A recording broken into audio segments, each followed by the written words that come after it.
Magandang umaga, ngayon po ay araw ng Sabado, November 18, 2023 at narito po muli ang update sa lagay ng panahon. Nasa loob na nga po ng ating Philippine Area of Responsibility ang binabantayang low pressure area. Ayon sa Pag-asa, nanatili naman na mababa pa sa ngayon ang tsansa na maging bagyo ulit, ngunit hindi pa rin po inaalis ang posibilidad na ito ay mas lumakas pa at maging bagyo.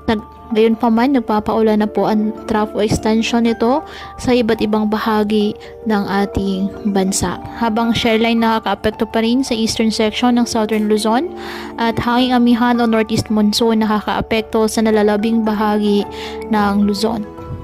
Ang mga nasabing weather system ay nagdudulot po ng mga pag-ulan sa iba't ibang bahagi ng ating bansa kasabay po ng mga localized thunderstorms. Samantala, may gale warning pa rin ngayon na nakataas sa Ilocos Norte, Ilocos Sur, La Union, Pangasinan, Batanes, Cagayan, kasama na ang Babuyan Islands, Isabela, Aurora, the northern coast of Quezon, kasama na ang northern and eastern coast of Polillo Islands, Camarines Norte, Albay, Sorsogon, the northern and eastern coast of Catanduanes, the northern and eastern coast of Northern Samar, the eastern coast of Eastern Samar na kung saan delikado po ang pumalaot, lalo na ang ating mga kababayang mangingisda at may maliliit na sasakyang pandagat.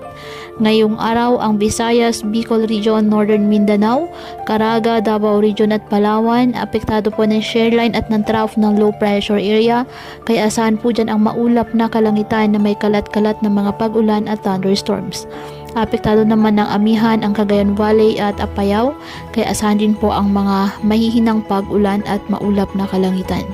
Habang sa Metro Manila at nalalabing bahagi ng Luzon, bahagyang maulap hanggang sa maulap na kalangitan with isolated light rains dahil pa rin po sa nasabing northeast monsoon.